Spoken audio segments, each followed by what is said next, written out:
Howdy, folks. Welcome back. We have year 4 spring training, and as always, we're going to start with our top 15 prospects, the class of 2027, and how we view these guys long term, how they fit into our situations, etc., etc. We're going to go a little bit quicker this year, just because a lot of these guys are repeating names. A lot of these guys we've seen through the prospect profiles, maybe touching up on some of the newer guys that have been added to the class. First off, Vinny Garcia, a relief pitcher we got in a trade from Toronto, I believe. Fringe MLB we have him as, but I think he's going to be a pretty good player in our bullpen, but just bullpen arms are so iffy up and down that it's hard to really put. Probably more of an MLB contributor. We do think that his pitches play, but we just have him in Fringe MLB for the time being. Fernando Benitez, as we know about him, a left-hander that we got in a trade, and he's looking for another season in our system. Benny Montgomery knocking on that door of finally breaking out and being good playing time. We see him as more of a fourth outfielder, a potentially spot starter or starter in years where we're maybe a piece away or someone's struggling, we plug him in. At worst, he's a fast guy that can field a monstrous center field. So we like Benny here at number 13. David Howard, one of our draft picks from a season ago. Big power in left field. We'll see where we start him. I think we're going to start him in single A for the time being. That's why we have a 2029 ETA on him. But 21 years old, we love the power, and if that can start mashing, then he can progress pretty swiftly up in the major leagues.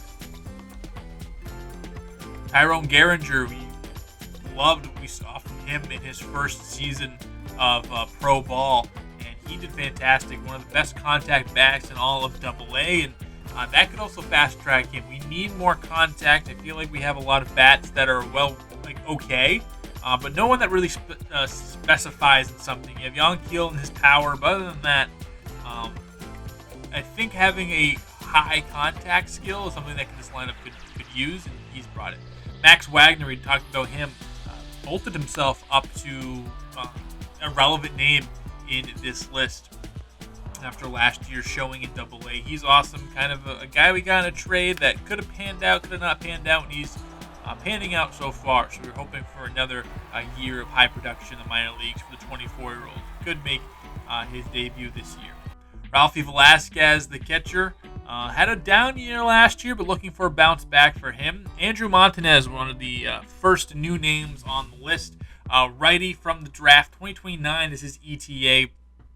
We have high hopes for him, and hopefully if a taste of AA, like we like to keep all our pitchers start in AA at least first, I think he can do some good things down there and potentially be a key player for us in the not too distant future.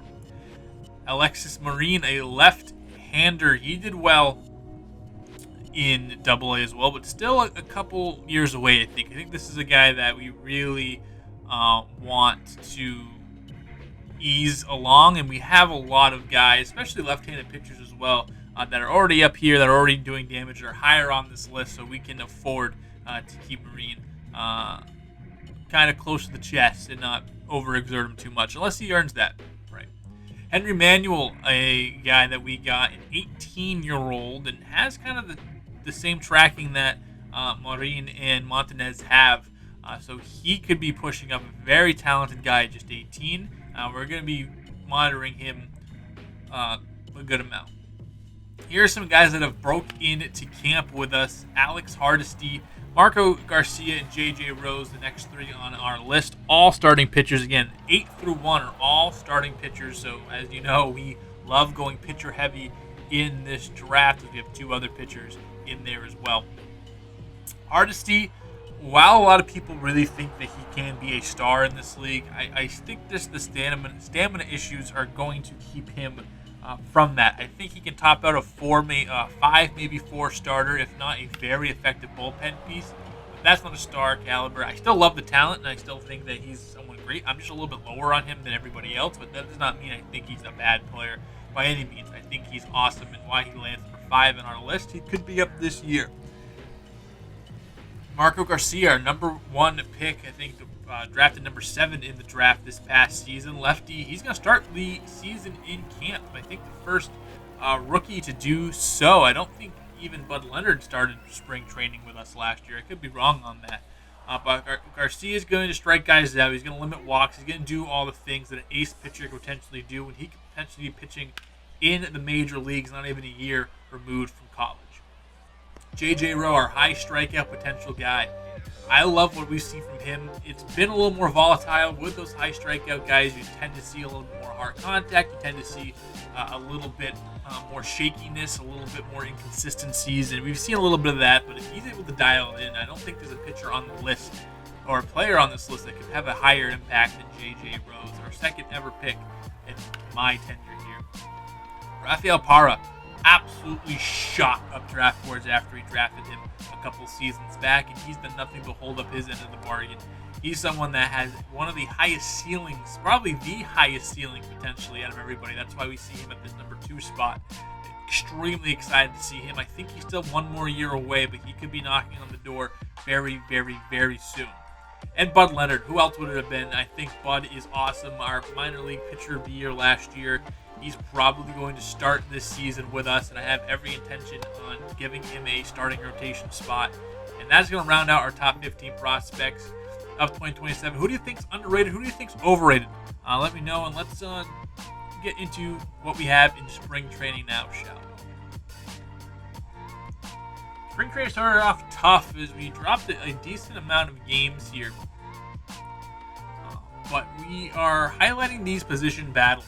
Obviously, White, Luzardo, Dollander are going to be guaranteed to start off the year at least in the rotation.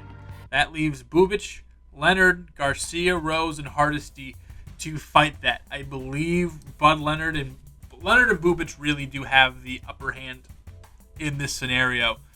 But if Garcia, Rose, or Hardesty really prove that they belong here, then I'm not going to have them wait any longer. If they're ready to go, they're ready to go. We need to start winning ball games. If they can contribute to that, then they will contribute to that. Outfield DH, you have Jazz Chisholm, our newly signed left fielder, and Brenton Doyle out there.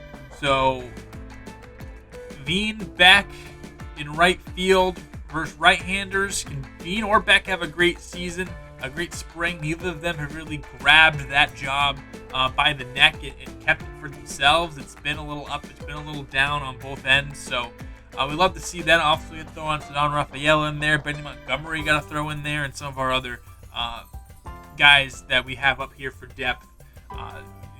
We have at least one outfield spot open, as well with Young Keel playing first base against right-handers, and we're going to try to give him off some left against left-handers with Reese Hoskins in there. So we have 2, potentially 3 spots open, depending on the day. So also Tasker Hernandez could win one of those outfield jobs, or he could be the DH. So just another guy competing in that outfield / bat that we have here. The first cuts we made, the first wave of cuts is, we like to do 3 different waves of cuts. J.J. Rose, Alex Hardesty. So already those 2 guys dropping out of the starting pitcher race. They just did not have great starts of the spring. They were kind of on thin ice, and they were more of a prove it and you will get in, rather than really, if they proved it, they could jump up, but they weren't really in serious contention for the job. I think they need some more seasoning, and they will. Daniel Cope just wasn't getting at bats in spring. We kind of have our catchers locked up. Warming Burnable and Khalil Watson also not showing out, trying to get one of those bench bat spots, and they will not.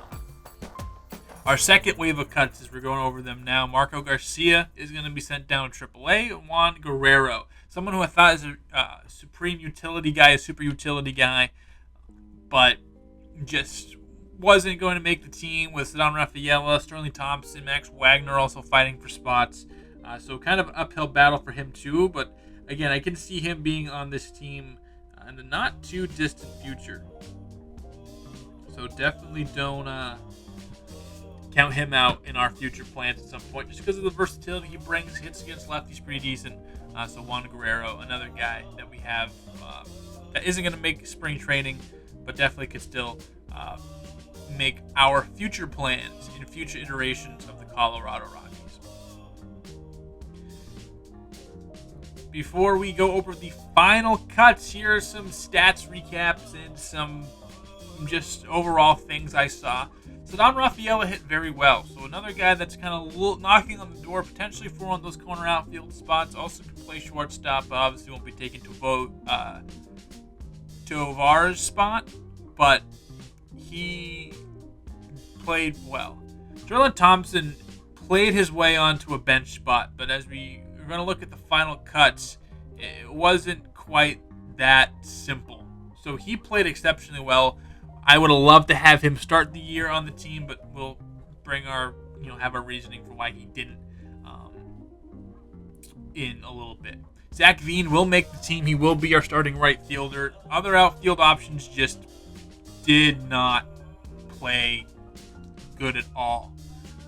Montgomery and Beck just did not hit well, and we can't afford two outfielders to not be hitting. Obviously, we know what we're going to get from Jazz. Obviously, we know what we're going to get from Teoscar, and whether that's in the outfield or at DH. But with Doyle already being kind of a huge net negative offensively, we can't have two guys that are doing that. For the pitching side of things, Karen Shacks, 15 Ks per 9, 27 walks per 9. So he's a volatile pitcher. We kind of knew that going in. Kind of a flyer on him, but he did not impress too much. The rest of the bullpen, shaky as well. We didn't really have any standouts in the bullpen for the most part. So, again, the bullpen's up and down. It's here or there. It's going to be good at times. It's going to be bad at other times. But that's just what we got. Did not get an exceptional spring from really anybody. Bobby White, his numbers did not look great if you look at them on the surface level.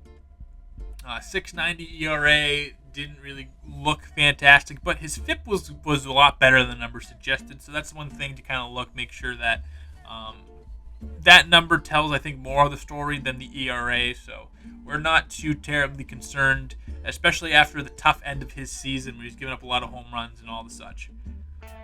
Bud Leonard comfortably made the team as well. He was one of our best pitchers from start to finish. Got plenty of opportunities to lose that job. He didn't. So he will be starting the year in our rotation. Final cuts as we move on here. Max Wagner, Jordan Beck, Benny Montgomery, Yoelqui Cespedes. Like we said, the outfielders just did not play very well. Evan Justice, Joe Rock, who don't make it in the pitching staff. And again, Sterling Thompson, kind of a very tough choice to make. Kind of came down to that last moment before I decided that, Sterling Thompson is going to get cut. And it just kind of is what it was.